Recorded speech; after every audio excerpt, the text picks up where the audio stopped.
just release me and go your separate way. My heart has nothing left to give away. Another drink for my troubles, another cold cigarette.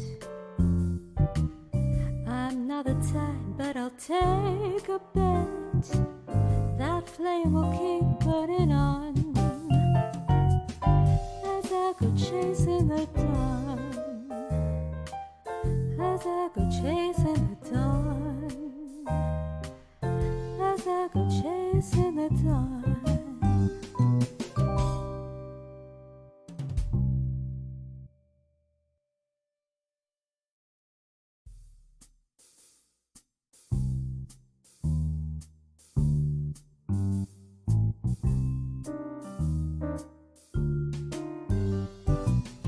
Another stroll in the shadows, one more familiar street.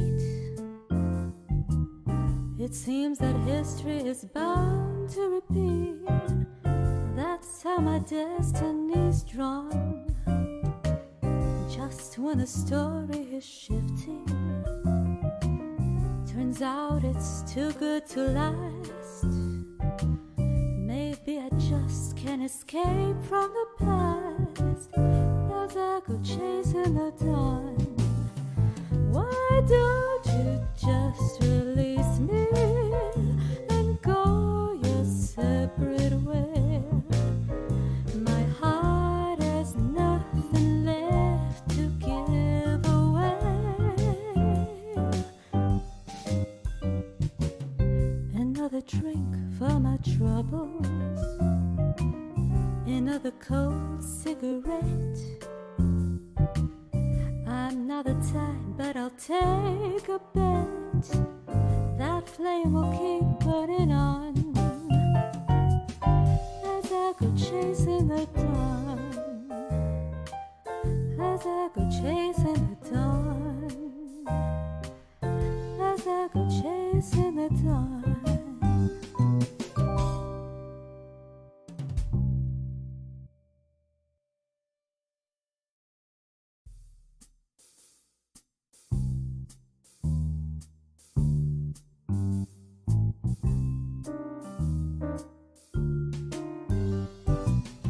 Another stroll in the shadows, one more familiar street. It seems that history is bound to repeat. That's how my destiny's drawn. Just when the story is shifting, turns out it's too good to last. Maybe I just can't escape from the past as I go chasing the dawn. Why don't you just release me and go your separate way? My heart has nothing left to give away. Another drink for my troubles, another cold cigarette. I'm not the type, but I'll take a bet that flame will keep burning on as I go chasing the dawn, as I go chasing the dawn, as I go chasing the dawn.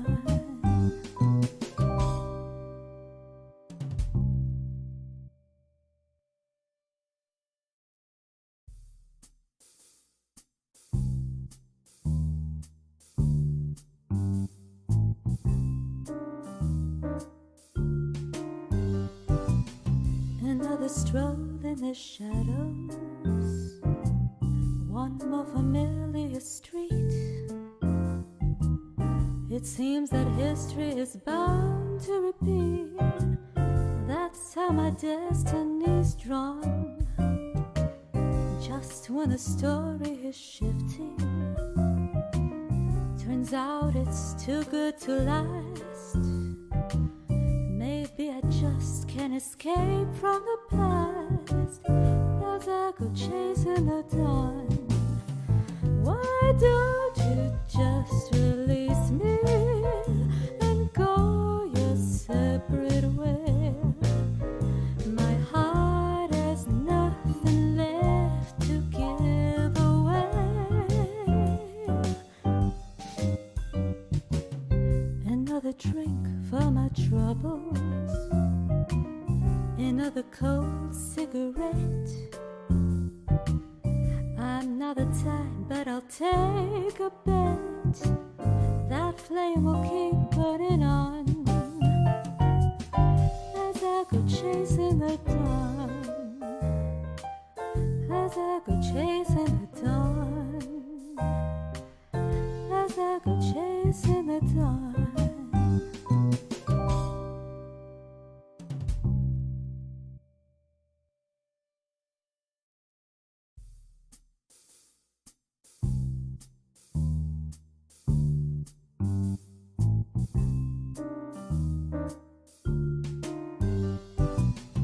Another stroll in the shadows, one more familiar street. It seems that history is bound to repeat. That's how my destiny's drawn. Just when the story is shifting, turns out it's too good to last. Maybe I just can't escape from the past as I go chasing the dawn. Why don't you just release me and go your separate way? My heart has nothing left to give away.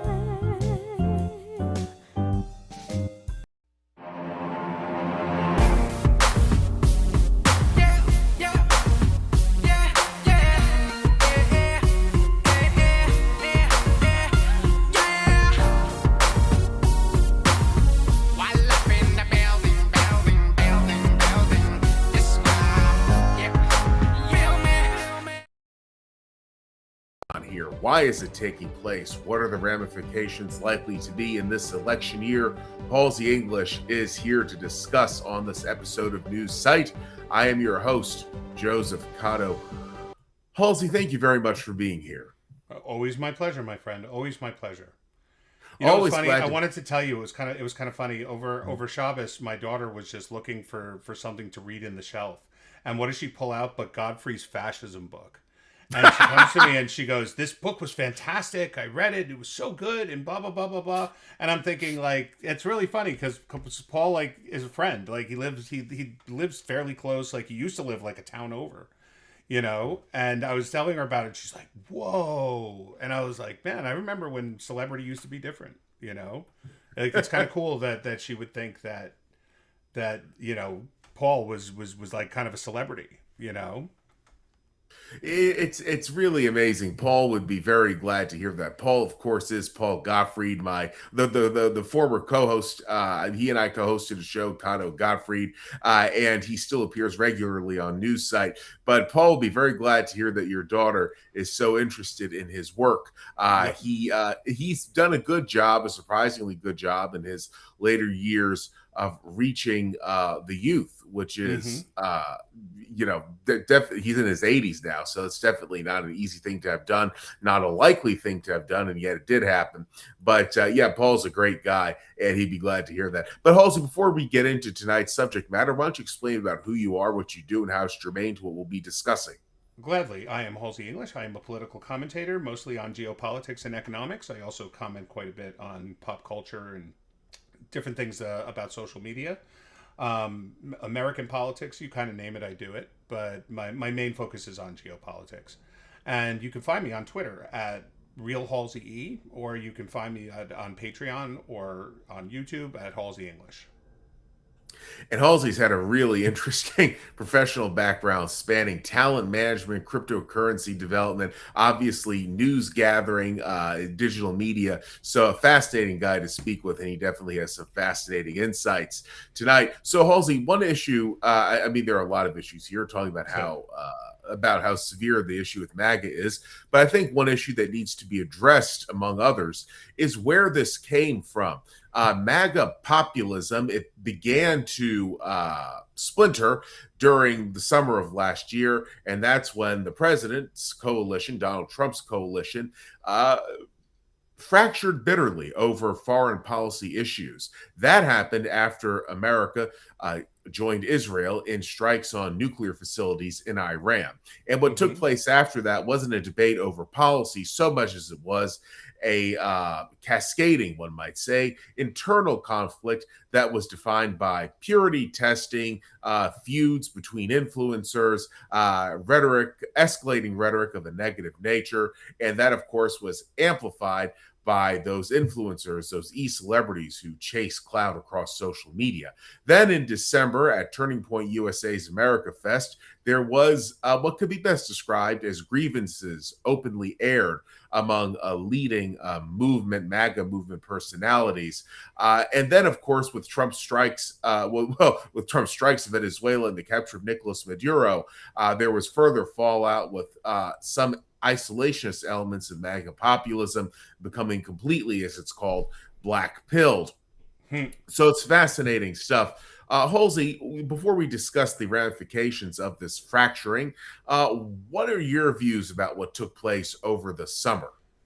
So I don't think that the strikes on Iran really were as what's the word I'm looking for? They really were as influential as people think.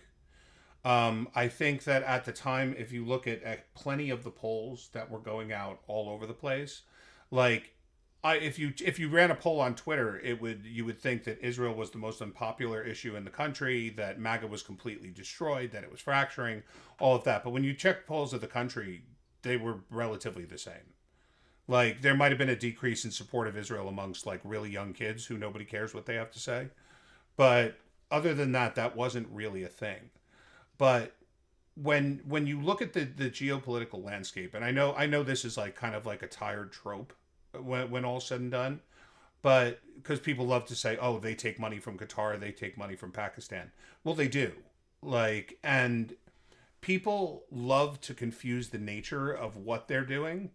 It's not like, other than Tucker Carlson, it's not like these people sat down with a representative of Qatar and worked out a contract where they're going to get paid a certain amount of money if they post, excuse me, a certain amount of like pro-Israel or anti-Israel or pro-Arab or anything content.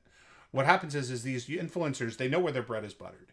So they know that if they talk about a certain topic and get no donations, no super chats, no pledges to Patreon, no followers, they don't talk about that kind of stuff. And they know that if they talk about something like pro-Palestine or something, and all of a sudden their viewership goes through the roof, now they say to themselves, oh, okay, I get it. Like, this is where my bread is buttered. This is where I'm going to make money. You know? And what you found is that the majority of these right-wing influencers, they're not right-wing at all. Like, they're not even a little bit right-wing. They're just white communists, right? They have all the same ideals as the left. They have the same victim culture as the left. They have the same nonsense as the left. They're just not accepted by the left because they're not like gay or purple haired or anything like that. So they're almost seen as like an enemy. So they push all the same shit. They have the same desire for America to fail. They push the collapse is coming narrative, and it's all this people's fault or that people's fault. You know, because it's good for clicks on social media, which is just a hotbed of mental illness. Right? But when you go a step further and you look into it, you realize that like not only do these people not have any influence, but no one really cares what they have to say. And that a lot of it is just backed up. I mean, there was a great study. They've been doing amazing work. They're at a Rutgers University. They're called I'm going to forget it. You know what? Let me check real quick because I have it. Network Research Contagion Lab. Yeah. The Network Contagion Research Institute. right? Oh, something like that. Yeah, and I've been trying like crazy. I know a couple people there. That what's it called? I'm trying to get them on an interview because I'm dying to talk to them. But as of right now, they're showing that the majority of the interactions and the majority of the promotion and followers that these people get, they're all bots, and they're all foreign bots. They're either from Qatar or Pakistan or India, and some of them are commercial in nature, some of them are subversive political in nature, but it's all bullshit.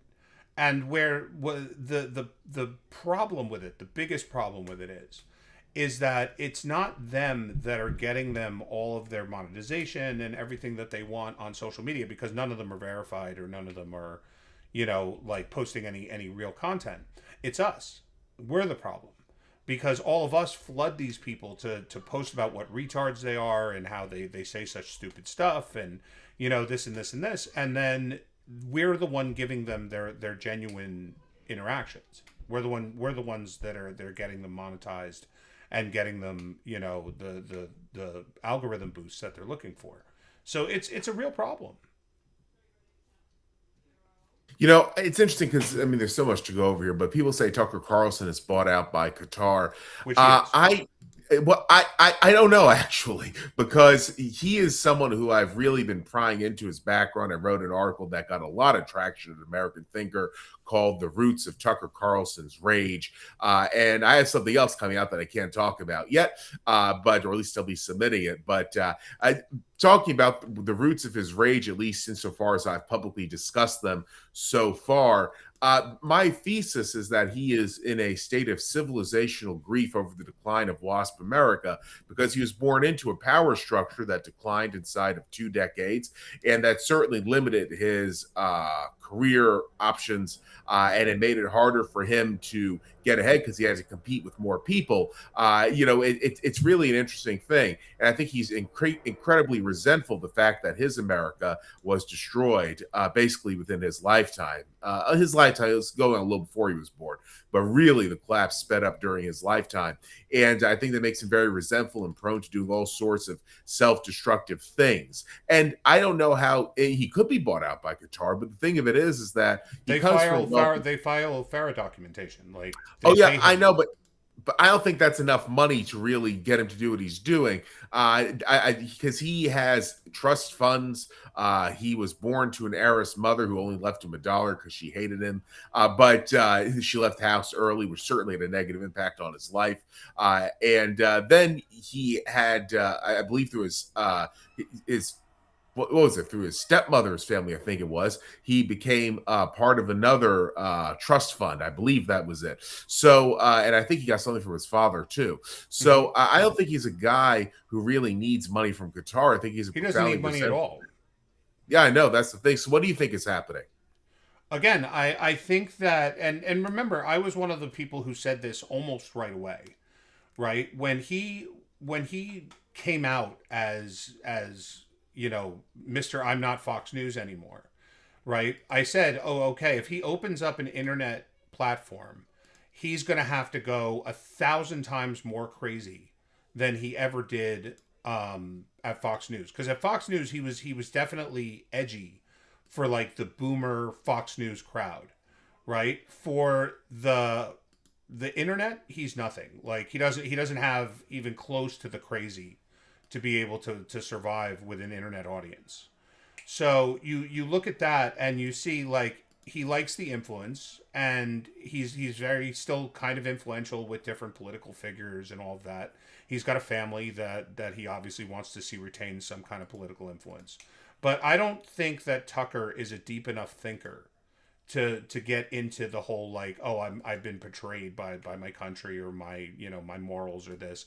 Like, it's come out more and more over time that, like, when he was at Fox News, he didn't leave because of like the whole Dominion voting thing or because he had a rift with Trump. He got fired because he was an asshole, right? Like he was sexually harassing and racially harassing his employees. He was bringing lawsuits on Fox News. That's why they so abruptly just got rid of him, right? And I think that right now he's loving the idea that all of the people that he considers himself scorned by, like the Fox News and the mainstream media and all these people are watching him self-destruct and be cheered on by the people that should be probably telling him to knock it off. You know, like he seems to be gaining in followers and all of that because of his like he's like a white version of Candace Owens. So I think he's enjoying like just watching the chaos. I'm sure that he is. But do you think that there is the argument that you were making that he's been paid to promote certain views? Do you think that really explains what's going on? And he may well have been paid to do so. I'm not saying he wasn't, but the fact that he has personal wealth makes that argument harder to sustain from my perspective. But do you think that he's really, since he doesn't need the money, do you think he's doing this then as the result of payoffs? I don't think it's that he needs the money. Like I think that would be a it would be giving him too much credit almost, right? That he was doing it because he needed the money, like because he doesn't need the money. The guy's rich as hell. He was making something like $60 million a year, even when he was just at Fox News. But that being said, not only does he not need the money, but he needs the promotion. He needs the ability to gain his audience without just pouring his own money down a pit.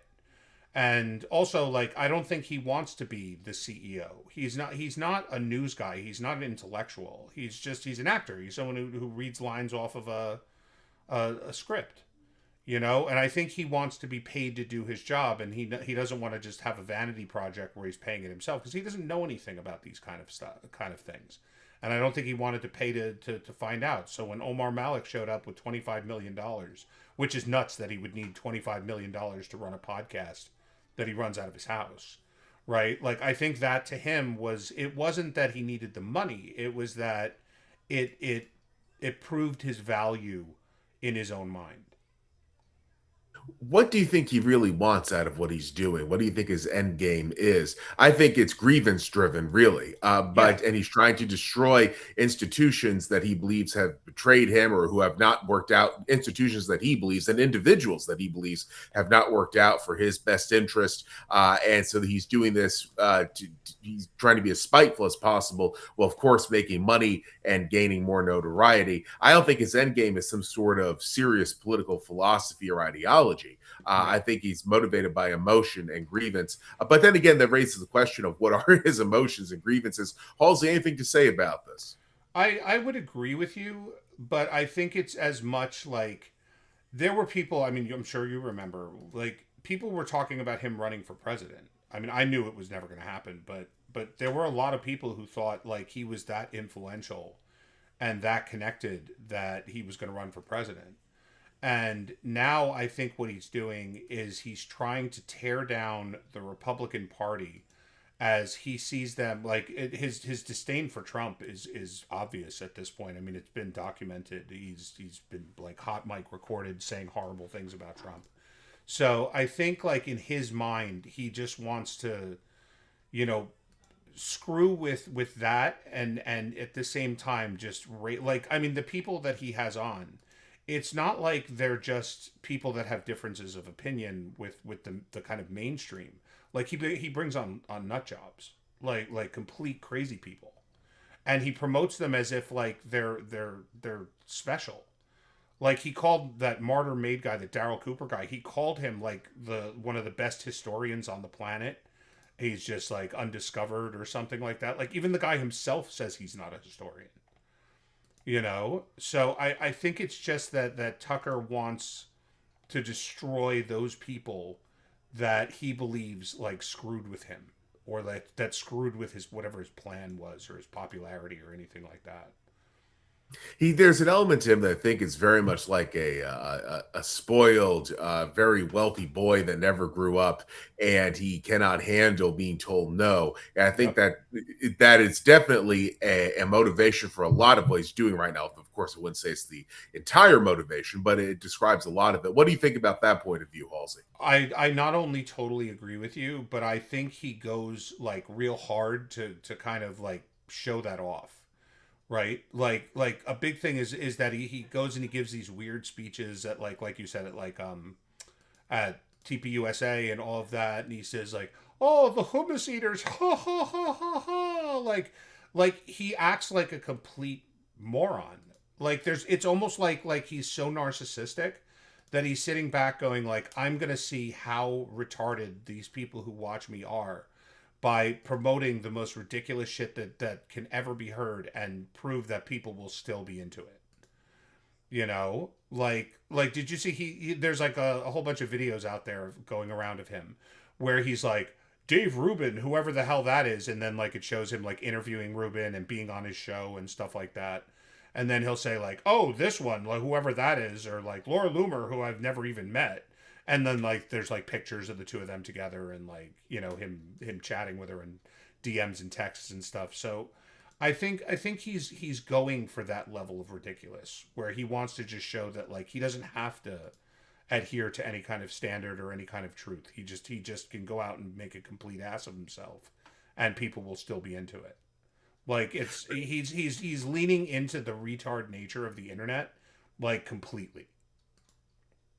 But this raises the question, why are people still into his program? And that raises another question about this MAGA schism.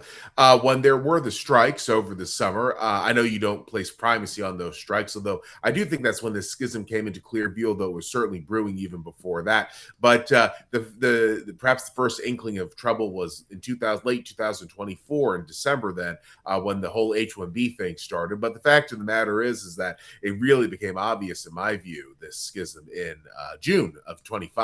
And what happened was that the vast majority of Republicans supported Trump assisting Israel against Iran. It was like, I forget the poll, but I remember the number was like 81% or something like that. So the Republicans who are alienated from this, who you hear a lot about online, who are driving the quote unquote schism, those people are the 19%. And you have a lot of influencers, such as Carlson, such as Candace Owens, and others, Darryl Cooper, of course, who cater to them. And there are several others. It's not just those. But why do you think this 19%, Halsey, has received such a disproportionate deal of attention from online influencers? And then the views of this 19% of Trump's coalition who are angry with him are amplified online to make it seem like the schism is 50-50. Because and I'm going to say this nicely, okay? These people are stupid. And these people are raised in an environment where their schools didn't teach them shit. They were all DEI, like feelings-based crap, right? They never learned the pride of anything. So what they do is they just buy into the most retarded shit that's out there. And it's very easy to take advantage of these people by just putting your own stupidity out there for people to see. Because you can be really stupid and at the same time, like, sound authoritative, and people, like, look at Candace Owens. Like, granted, she's in a free fall right now, which everyone knew was coming. She went from, like, the #1 podcast to, like, last they checked, she's at, like, 57 or something like that. And she's falling fast because she's nuts. But you can tell that, like, there are people out there who know she's full of it. They know what she's saying isn't true. It's just that they know there's a market in morons. So, you know, they'll come out there and say, like, oh, you know, Candace is right, or like the things they say are so off the wall stupid that you wonder how they can even say them with a straight face. Like, they'll say, oh, Candace always brings receipts. Where? She's never brought receipts. Ever. Like, she's never proven a single thing she says. It's nuts. Like, she'll say, oh, tomorrow I'm going to release the conversations, or I'm going to release this. And then she just doesn't. You know? And nobody, and like her people are like, oh, like, she released the receipts of this and this and this. It's like, no, she didn't. She said she was going to. And never did. And you're just too stupid to see that.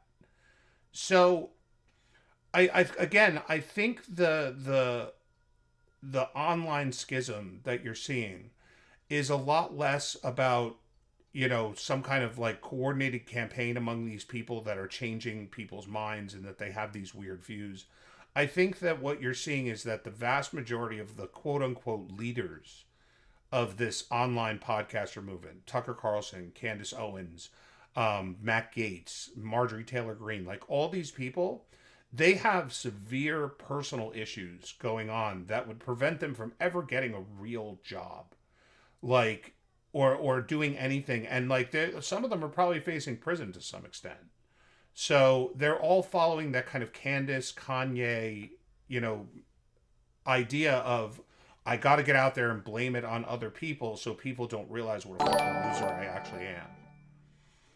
You know, But there's no question that a lot of the so-called leaders of the populist right, and I'm what I would always call myself a Rockefeller Republican populist, so I'm not anti-populism, but a lot of the online leaders of the populist right are seriously compromised people, such as Matt Gaetz, notoriously so. Looking at that House Ethics Committee report, I don't need to get into it other than to say it was found that he I guess I do have to get into it just a little bit. It was found that he paid for sex with a minor and engaged in illegal drug use and a few other things as well. But he's just and Marjorie an example. Taylor Greene as well. She was starting to they were coming at her, and I think that's why she resigned instead of just staying and keeping.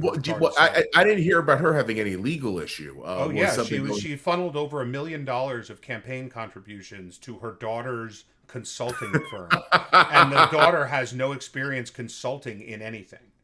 So it's like and like it was listed on her campaign filings as like political consulting. So like basically she paid her daughter over $1 million just to like talk to her. You know, real quick, I got a tip. Raylan says the real problem with culling the right comes from people attempting to cull or attack the wrong people or everyone all the time. As a result, it rips our teeth out when there is someone that needs to be culled from the right because nobody is listening. And it's just that's a very true statement. You know, like how do you excise these people when you realize that a lot of the numbers that they command are just morons. Like, you know, we love to laugh at the Democrats and how they, you know, oh, they think that men are women and they think this and they're such hypocrites about this. We're just as bad. Like, we have just as many morons amongst us who are doing the same exact thing. I mean, that's what I kind of like about Trump 2024 is because A, he can't run for election again, and B, I think he legitimately wants to make the country better and leave a legacy. He just isn't caring what anyone says anymore. He's just doing what he thinks is the right thing to do. And I think with the level of problems that we're facing in the country, I think that nobody could be sat down and reasoned with to be told, like, look, we are in deep shit. You know what I'm saying? Like, we have Biden let in something like 60 million illegals, and I think that's on the low side. Like, we're $40 trillion in debt, right? We have a Europe who's trying to push us to nuclear war with Russia. We have like problems all over the place. The petrodollar is done. Like, BRICS is ascendant. Like, all these are huge problems that have to be dealt with by serious people. And no one is asking Owen Schroyer what his opinion is or what, you know, like even Alex Jones is sitting back going like, wow, these people are crazy. You know, like when Alex Jones is coming out going, oh my God, these people are crazy, you know, there's a problem, like a big one. But this is really an important question. Why is it then that there is this? Well, I was about to say the 19% that disapproved of Trump's strikes on Iran, and polling is not an exact science. Arguably, it's more of an art form. But some people would say it's bullshit artistry. But it's the best we've got. And when it comes to values and attitudes, I take it more seriously than predicting election outcomes. But the fact of the matter is that one can look at that 19% that disapproved of Trump's Iran strike and say it's the same 19% of his coalition that's fueling this MAGA schism. And there are these influencers that know they can cash in on the rage from this 19%. It might be 15%, it might be 21%, but it's there. But it's definitely a minority of Trump's coalition. So why are these people that, number one, alienated from Trump over his not being an isolationist, and number two, why are they patronizing these influencers who are feeding them this slop, this rage bait, this obvious engagement farming based upon distress and anguish. When it comes to this small element of Trump's base, about 1/5 of it, that's what's really driving the problems. So, Halsey, how would you describe that element of his base? And I know some people might say that they're morons, but I do think it has to be deeper than that. It's not just that they're morons. Okay, they are morons, but let me go a little deeper with you on it. Okay. Number one, that 15%, 19%, whatever percent you want to call it, they're all online. Okay. This is not real life rage. Okay. If you go, and I do this kind of shit all the time, just maybe I'm a bit narcissistic, but if you go to a 7-Eleven to buy a pack of cigarettes and just ask people online what they think of Nick Fuentes or Candace Owens, 99 out of 100 times you're going to get the who's that? Like nobody cares about what these people have to say. The only people who think anyone cares about what these people have to say are online. They're on Twitter. And Trump had this unique problem, and this is, by the way, a problem of populism in general, is that when you use populism to get elected, people ascribe policies to you that you've never said or endorsed, right? And in fact, they'll take the policies that you have said and endorsed and try to ascribe like, oh, he doesn't really endorse that. It's really like 5D chess, right? Like he's just pretending to. Like how much of the online right have come out and said Trump promised us during the campaigns over and over and over again that he was going to release the Epstein files, right? People have done the research. He never said it even once. He was asked about it in an interview, and he said, well, I guess I'll release it as long as it's not going to hurt any innocent people. But I mean, it's something I'll have to look into. Right now, you did have that stupid stunt where Pam Bondi like gave away those empty folders and said like Epstein files are coming. But I think that was just a really dumb PR move by her, or it was just her being somewhat subversive. But nobody cared about that. But everyone does believe that he swore he was going to release those files and that he betrayed them by not doing it. And by doing that, by creating these fake ideas, you're allowed to use the absence of evidence as proof that the cover-up is deeper than anyone thought. So Trump was screwed with the Epstein files no matter what. Because if he said, I'm not releasing it, everyone has said, you're covering for pedophiles. If he didn't release any files that said that every politician in America was going and banging little kids on Epstein Island, they would just go, oh, we know this is bullshit. He's hiding it because obviously, there should be more. And they keep doing this to him over and over again, which is really funny because it's making him better. Like the first term and even somewhat like during the campaign, he's a Twitter president. Like he does see what's going online and tries to respond to it somewhat. But then when he saw everybody freaking out saying Iran was going to be the next Iraq and we were going to be stuck there for 20 years doing regime change and cost trillions of dollars or whatever, he's like, okay, well, I'll just blow up their nuclear program in like 25 minutes. And he did it, and it still was an issue. Everyone, there's still people saying, oh, what he did was start World War III. Like, we've started so many World War IIIs at this point that I'm surprised. Like, we should stop saying that. We should say we're in, World War VII. Because the amount of people that have come out and say, oh, we're in World War III again. And I just don't think he gives a shit anymore. Like, he just understands that he's got to do what he's got to do and stop caring what these morons say. I think one issue with the future of MAGA is with JD Vance. He's far too interested in what the online influencer right has to say, and he clearly tailors some of his perspectives to what he believes will be their liking, although not so far as that he would jump off the deep end with electability so far as 2028 goes. But I do think that part of the MAGA divide has to do, it's not that JD Vance caused it at all, but part of the divide is a big part of it, actually. It's not just about what's going on now or what happens during Trump's term, but what comes later. And I don't think J.D. Vance has really risen to the occasion. Halls, anything to say about that before we move on? J.D. Vance is, and look, maybe I'll eat my words on this, he's unelectable. Like, if Trump has the most amazing term in office ever, and it's like Reagan-esque popularity when he goes to leave, right? Everyone is going to look at JD Vance and say, this is not the guy to carry on Trump's legacy. Like, he's not all that bright. He doesn't really have the influence. He caters to morons. And I mean, I have been blown away by this. And I don't know if you've noticed it as well. The hatred for Indians in this country is off the charts.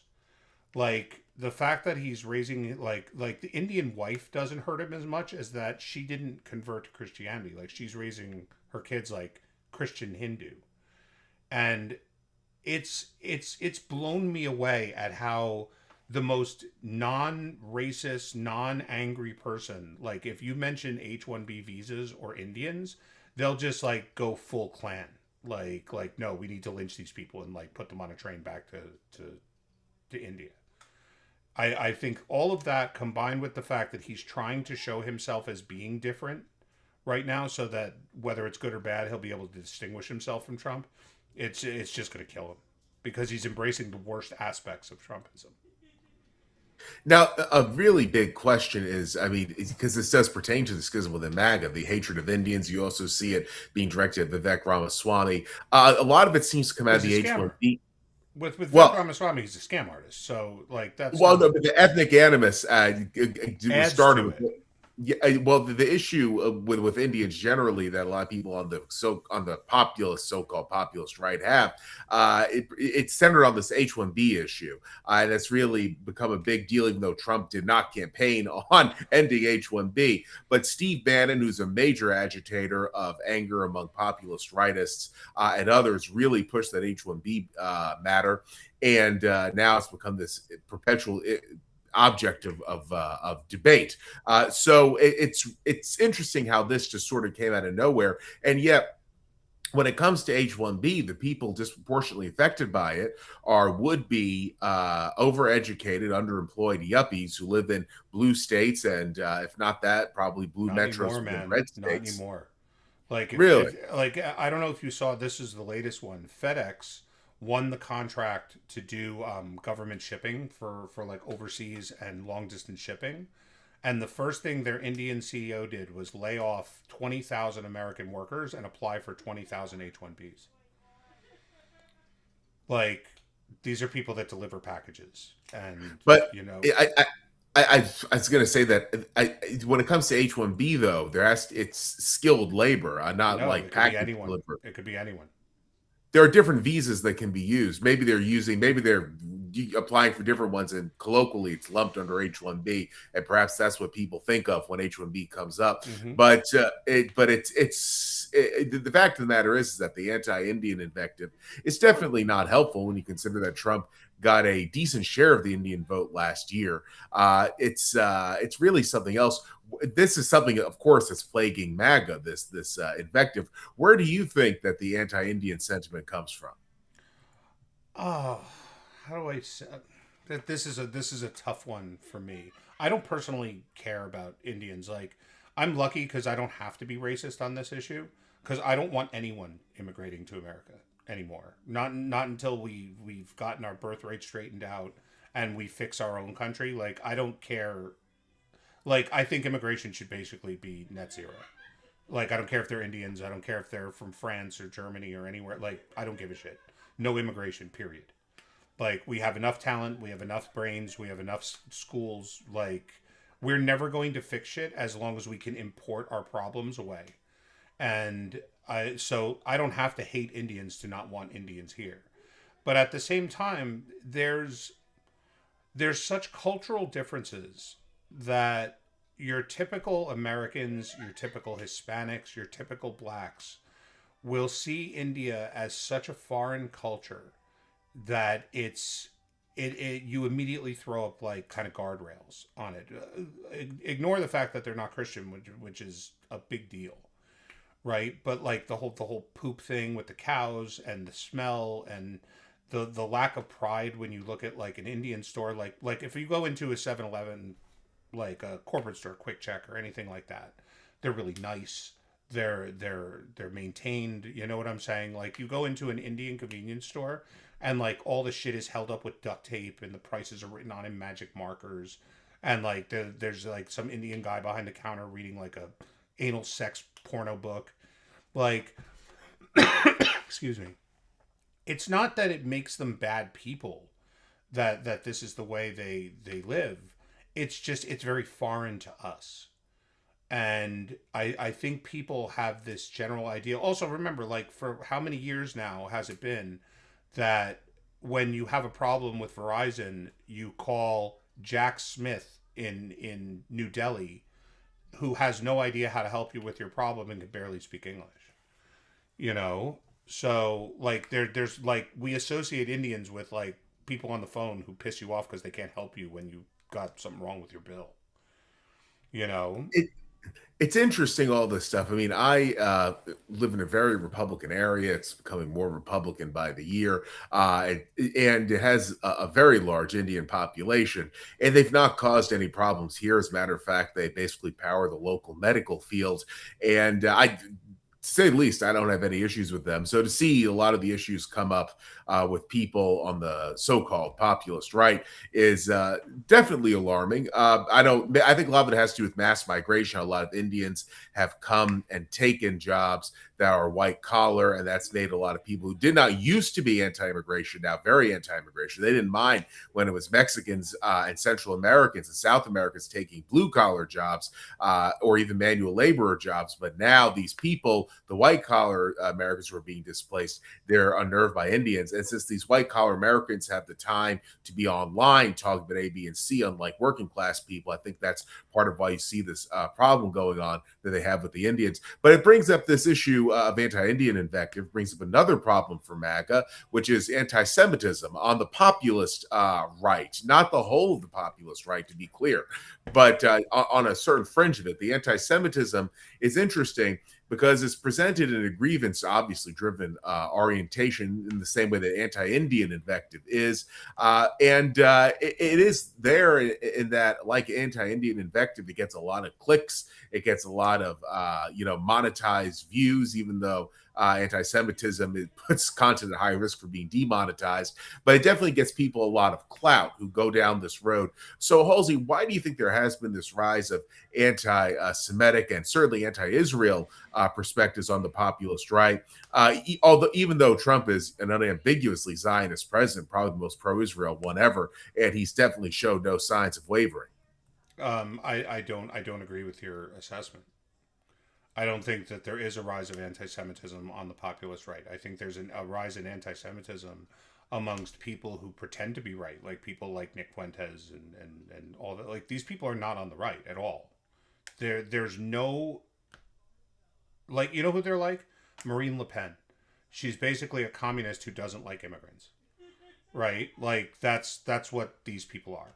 Like, they're not on the right at all, and their opinions are completely irrelevant. Like, I don't see this as being a major problem. I think that a lot of people have Israel lag, and that's just because the left has been so loony about it, and the Muslims have been so loony about it for the last 3 years since October 7th, that people are just tired of talking about it in general.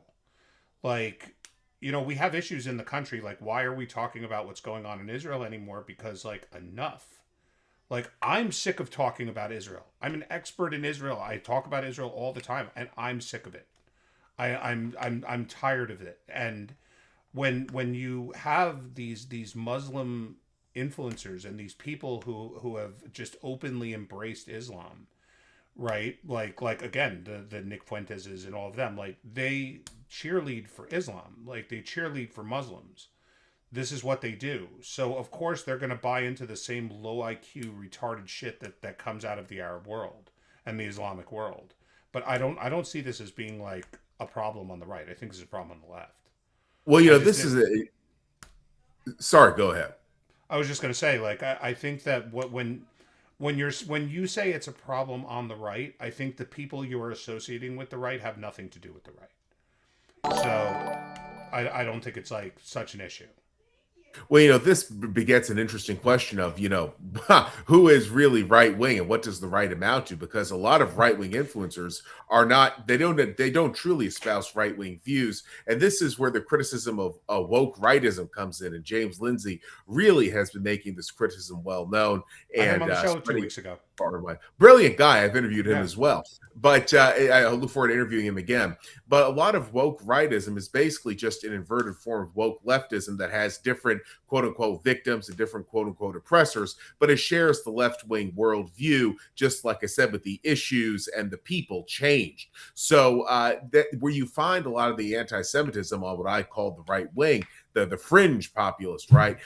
It in fact winds up dovetailing with the left because it operates on this victimhood based, grievance oriented, woke, just quote unquote right wing plane. But a lot of online influencers do that. Not most of them by a stretch of the imagination, but a lot do. Whether you're talking about Nick Fuentes or Candace Owens, people like Steve Bannon sort of flirt with it, even though they don't actually go there. But these people all do this stuff because they know there's a base of people who eat this slop up. And the question is, did these people vote for Trump and then they feel disillusioned by him? And are they part of that 19 or 21 or 15%, whatever, that became turned off by the Iran strikes? Or are these people who didn't even vote for Trump and they're just disaffected from politics, but they patronize these so-called right-wing influencers, and that creates the appearance of these influencers having more political clout than they do? Then, of course, there are bot farms. We all know about that, but I'm talking about the actual organic following that these influencers have.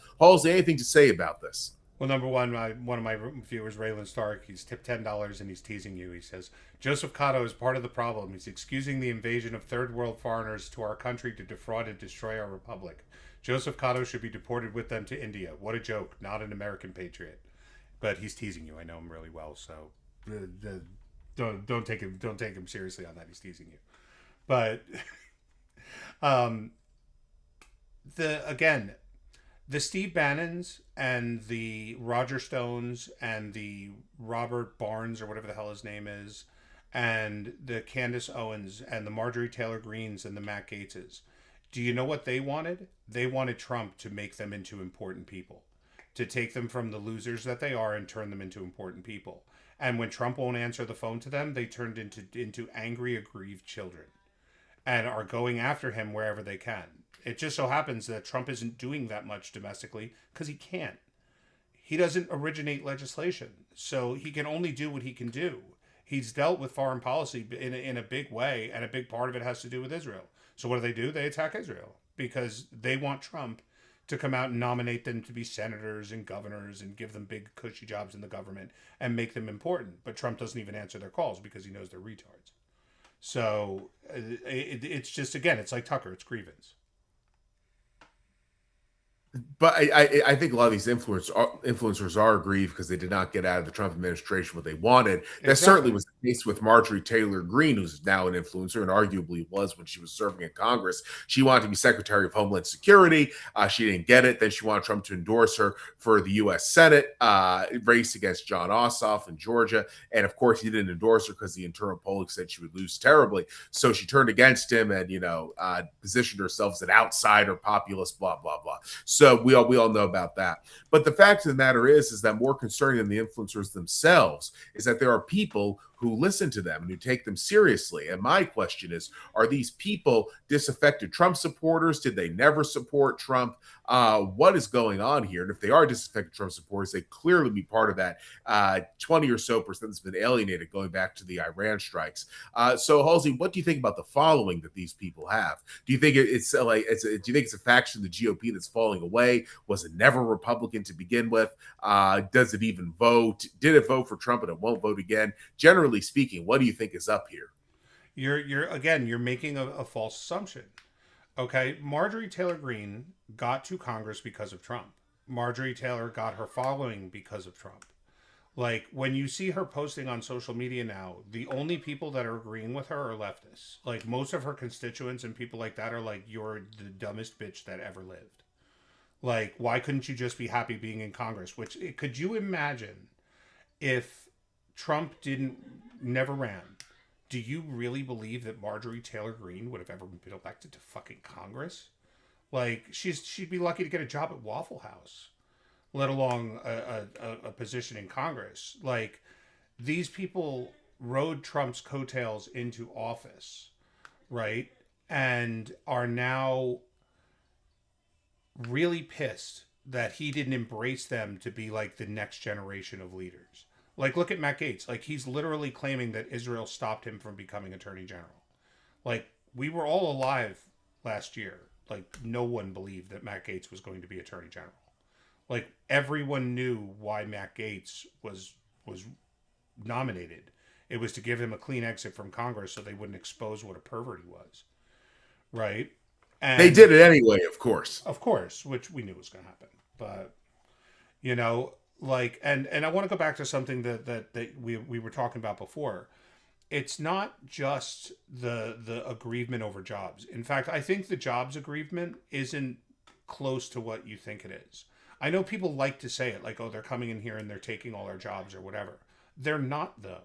They're coming in here and scamming the fuck out of this country and taking all the money that should be spent, even if at the very least paying down the debt, right? Like you have these Somalian communities, these Indian communities, these Muslim communities who are all coming in here. They're not working and they're scamming the shit out of our country. Like they're stealing billions upon billions upon billions of dollars. And the Democrats are cool with this. Like they're totally fine with it. Right? So I don't think people are like, oh, the Indians are coming and taking our jobs. They're like, oh, the Indians are coming and getting 80% of the mortgages that are backed by the Federal Housing Authority. And they're not even permanent residents. They're H-1B visa holders, or green card holders. Like, these people are not citizens. Why are they getting government guaranteed mortgages at prime rates to buy houses that no one else can afford because they're buying all the houses? Why are we paying, like, why can't I get health care for less than $1,000 a month when these people are getting Medicare and ripping it off for every penny they have? And if you think this is a blue state problem, like you're sadly mistaken. Texas is getting fucking destroyed by Muslims and Indians, like destroyed. And the scams are off the charts, right? Like people have been showing like the scams that are going there are going to dwarf anything you're seeing in Minnesota. I think, there's no question the scamming has gone crazy, and it's due to mass migration. And I'm not a fan of mass migration at all. I'm a very staunch advocate of immigration control. But the thing of it is that there is an element of Trump's base that is disaffected and disillusioned, and it's nowhere near the majority. It's a small, it's about a fifth, one may estimate, as I keep saying, but it is there. And these influencers do play to it, even if they wind up being, some of them, like Green, wind up being embraced by the left because they have a common cause of anti-Trump, anti-GOP sentiment. So the fact is that the disaffected element of Trump's base, and I don't think that necessarily all the following that these influencers have are Trump's base, but there is an element of Trump's base that's there. And I think it's part of this 20 or so percent going back to the Iran strikes. Those people, the question is, are they even Republicans? Are they right-leaning independents? Are they Democrats who crossed over for Trump? And what is going to happen with them going forward in terms of the midterms of 2028? Because there definitely is that about fifth of the people who voted for him that are angry, and they are fueling the influencers who are able to promote this quote-unquote MAGA schism. Anything to say about it, Halsey? Number one, none of them vote at all.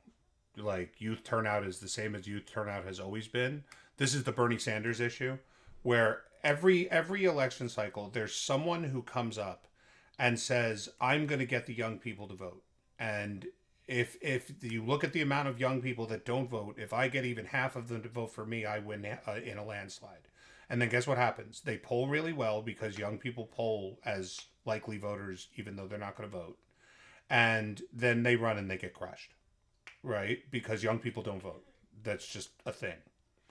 Okay, so when you see the fifth of people that seem to be pissed off about Trump online, as I said, this is a uniquely online problem. But they have, I'm trying to remember, it's this weird word that they use to describe these people. It's not Democrat, it's not Republican. Oh, they're losers. Right. That's what they are. They're losers. And they're not Republicans. They're not Democrats. They're not even productive citizens. They're spoiled, retarded children who don't like the idea that everything isn't being given to them on a silver platter. Because the only thing they've ever known how to do when they don't get what they want is cry like little kids. And maybe they'll grow out of it. Maybe they won't. Right? But Trump is doing the things that are necessary to make this country better. Like, do you think people who saw what we just did in Venezuela are going to be less likely or more likely to join the military? More for sure. It Yeah. is an outstanding effort in Venezuela. But of course, it amplified the isolationist element that's playing into these this element that you call the loser demographic. But the isolationists are an interesting bunch because obviously the isolationist camp is basically one and the same as the anti-Trump, MAGA, dissident, populist, so-called right-wing influencers. And the isolationists really seem to want, I suppose, America to be destroyed by Venezuela. And you see people like Robert Barnes saying that America had strikes of Venezuela that were illegal, blah, blah, blah. You see people talk in the polling fields who are quote unquote populist right wingers talking about how the strikes are unpopular, so on and so forth. I guess a lot of these so-called right-wing influencers who are disaffected Macedonians, we could call them that. I suppose a lot of them, their whole idea is that America should be so isolated that it allows itself to be taken advantage of by a relatively pissant country like Venezuela. And they're angry at Trump for not allowing America to be bitched, to be blunt. So I don't know. What do you think is going on with this demographic, Halsey? I want you to think back to history right now, okay? What has isolationism always produced in this country? It has tended to produce anti-Semitism, among other things. Nope, you're going the wrong direction.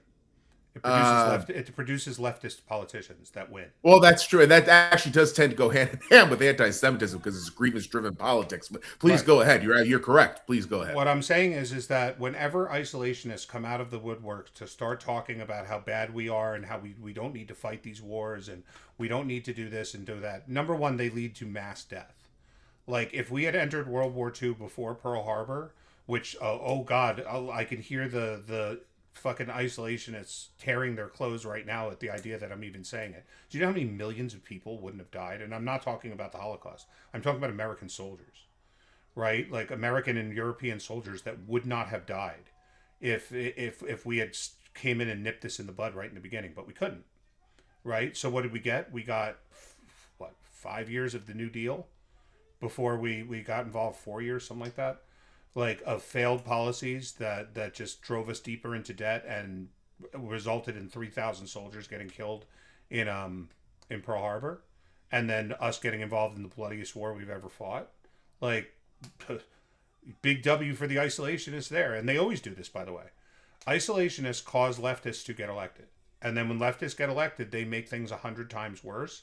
And then the isolationists get empowered by the idea that things are getting worse because they're like libertarians, where it's never good enough. So the isolationists, even if they get people that are completely isolationist into office, they sit there and go, well, they're not isolationist enough, and that's why things keep getting worse. And they'll play that right into their own graves, right? They'll keep saying, like, I'm sure, I don't know if you know this. Do you know why Dearborn, Michigan is like literally Muslim central? Why it's like literally the most Arab Muslim populated city? Oh, sure. The Ford company brought them in to work at the plants. Right. And you know why? Because they didn't like Jews. So they didn't want to bring in Europeans because they were afraid that they would cause the immigration of more Jews. So they went to the Middle East and decided to import as many Arabs as they possibly could. Because remember, the Arabs were also allied with Hitler. So, you know what I'm saying? Ford just brought in as many of them as he could. Because they hated Jews, he hated Jews, and it was all good because they were all isolationists anyway. Because, of course, Arabs never met a war they like unless they're the ones causing it. So, what winds up happening? When he moved his headquarters out of Detroit to Dearborn, they all followed him. And now Dearborn is a lost Muslim shithole because Henry Ford didn't like Jews and decided that was the reason to be isolationist. You know what I'm saying? And the online retard podcaster right are just as bad. They're just as stupid. Right? And there's a good chance they might do what I just said. Like, there's a chance that in the midterms that the Republicans get crushed. Remember, nobody votes in the midterms. The only people that vote are the people that get pissed off about some dumb issue at the last minute and turn up. Like, remember the red wave that was going to come in 2018 that never happened? That was why nobody voted. It wasn't that 2022, I think you mean 2022. No, I'm talking about remember the red wave that was supposed to come with Trump's first midterm, Everyone was like, 20 again. Yeah, because there's supposed to be the red wave of 2022 that didn't there was that one materialize. too, and it just Florida never happened and New York. because Yeah, nobody turned up to vote. Because nobody turns up to vote in the midterms. It's just a thing. It's always a thing. The only people that turn up to vote are old people, some minorities, very few, and people that have like some kind of radical issue that they want to vote on. Like those are the only people that turn up in the midterms. Nobody else gives a shit. That's how we got AOC. Right? She just turned up in primary that guy because she knows nobody votes. Yep. Yeah, in 2018, I remember that. Of course, I always vote in the midterms in every election. I'm sure you do, but that's because we're very, very politically engaged. We're diehards. Yeah. We're going to vote no matter what, just on the principle of it. I'm a diehard on the Second Amendment. I tell everyone who will listen, you should buy and carry a gun on principle.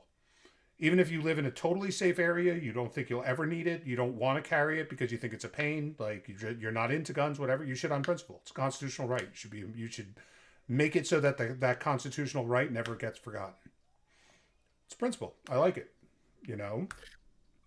I was going to say that one thing to bring up as we get towards, fortunately, the end of our conversation is something that you've been mentioning, that a lot of so-called right-wing influencers are not truly right-wing. And these people who are not right-wing, I think in any intellectually honest sense, are the ones who have a problem with Trump. They're the Macedonian dissidents. And it's an interesting group of people because a lot of these people want a big government to do what they want. But then there are also libertarians who want a small government or virtually no government. And they're also angry with Trump. So you have the small government and the big government people in this MAGA dissident camp that are pissed off.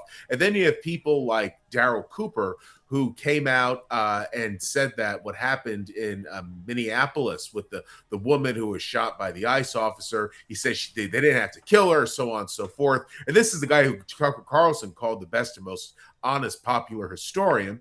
So, so it goes to show how the right, of course, the dissident right is very fractured, of course, but there's an element to them where they look at the libertarians or the statists that is very much, how do I put it, friendly towards certain lefty ideals. And that's something that definitely deserves some exploration.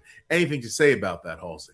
Yes, well, and we can end on this as well, okay? And this is something I challenge you to do, and I challenge everyone to do, because it's something we all know that we don't pay any attention to, and that has one of the most serious impacts on our lives, and that's called being in an online echo chamber. Okay, if you'll notice something, all of the online Nazis and white nationalists and Candace Owens and Jake Shields, all of them, they will consistently, and Islam is the Islamists are also like this. They'll constantly write, "The world is waking up," their time is coming. Okay, and the reason for that is because they post about online hating Jews and shit all day long. So the algorithm directs more of that shit to them, to the point where their timeline is nothing but hating Jews. And in their mind, they don't say to themselves, I'm obviously in an algorithmic echo chamber. In their mind, the entire world agrees with them because that's all they see online. Right? So what you should be looking for is the idea that there are people, there's a guy named Green Beret Naptime. He's killing it, right? Substack is off the hook. He's getting great engagement. He's doing interviews. Most people haven't even, a lot of people haven't even heard of him yet, right? He's an ex-special forces guy. He's an ex-soldier. He's a patriot. Most people haven't heard of him yet because, again, they're stuck in an echo chamber, but he's starting to break out. You're seeing more of my friend, Ian Burlingham, Tom Mwanga, like these people are breaking out. Because people are starting to realize, like, wait a minute, I might just be in an online echo chamber. Like I was saying about my two friends today, Great American Patriots, Raylan Stark and Andrew Miller. You should be looking for them online and following them. Okay? Like, they're changing the world. They're doing the things that we want done. Okay? So that right is rising. Like I said, all of the people that are out there bitching about international law, like, they're the same ones that are upset that Santa Claus never came, by the way.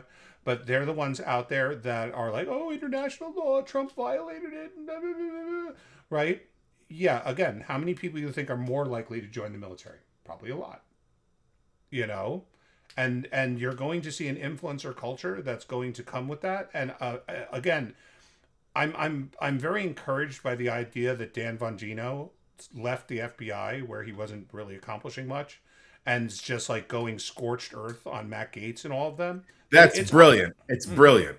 But it's also obviously that Trump told him to. Mm-hmm. Okay, like it's obvious that he had a conversation somewhere with Trump and said, Trump's like, listen, we have to do something about these online influencers. You'll be more beneficial to me restarting your show, and you'll make more money anyway, but you'll be more beneficial to me going out there and going after these people. Because the Dan Bonginos are the people that get the real audiences. They're not being promoted by bot farms.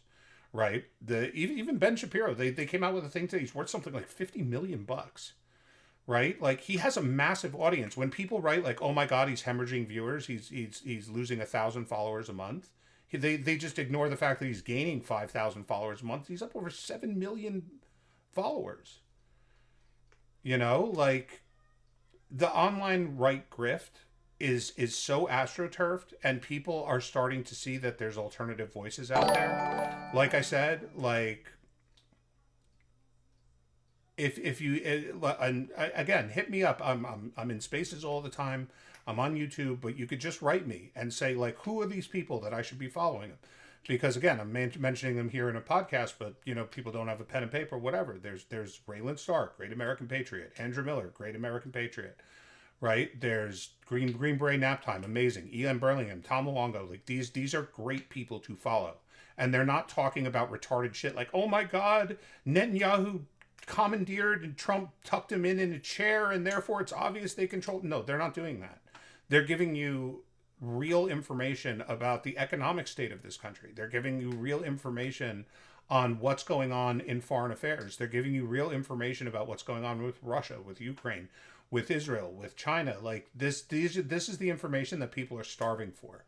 And when you have a lack of real people out there saying this stuff, you get nonsense like Candace Owens and Nick Fuentes. But those people's days are coming. And I think the day will eventually come.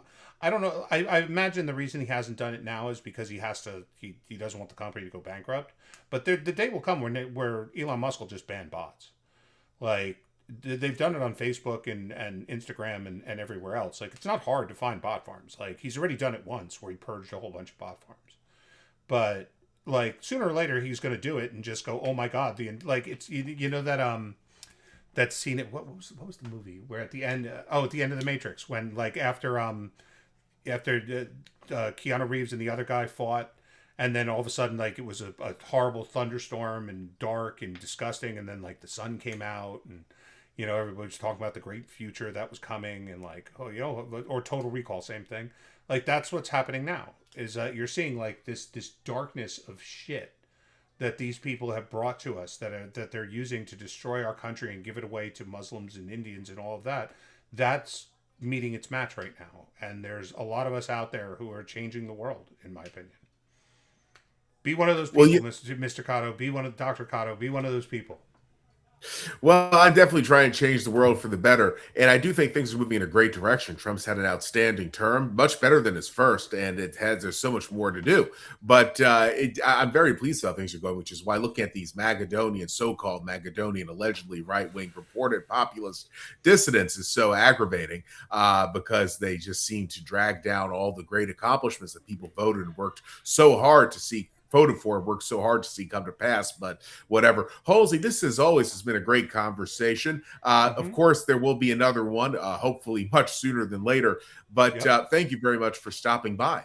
I would give you the advice, my friend. Please have Andrew Miller and Raylan Stark, Great American Patriots. If you want to talk about H-1Bs and the scamming that's going on, these two have been following it left and right. They would be a huge addition to your show. And you could have a real conversation about what's actually going on out there as opposed to just media slop.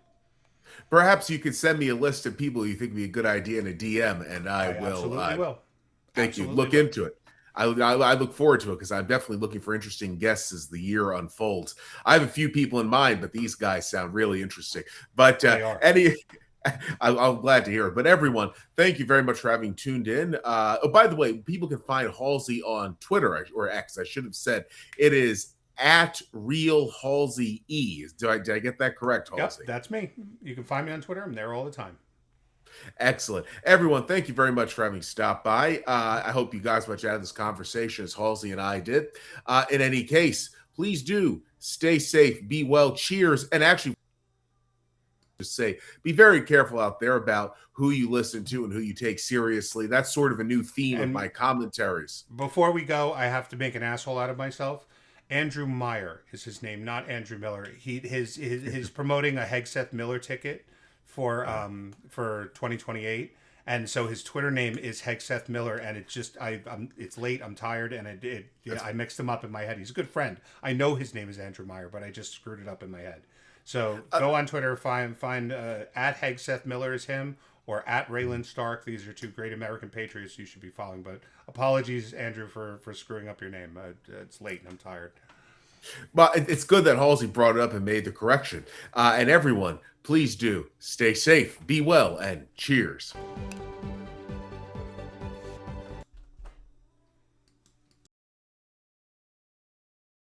My fellow Americans, tonight I am speaking to you because there is a growing humanitarian and security crisis at our southern border. In all honesty, a border wall or steel slats won't work. But great bodies of water will separate us from the horrible Mexican rapists. Introducing the 2019 Trump Great Border Moat. Stocked with the most aggressive penis fish, incredible man-eating alligators, and unbelievable genetically modified moose-cocked rape dolphins, as well as flying, migrant-eating sharkfish. So incredible. I swore to protect our country, and that is what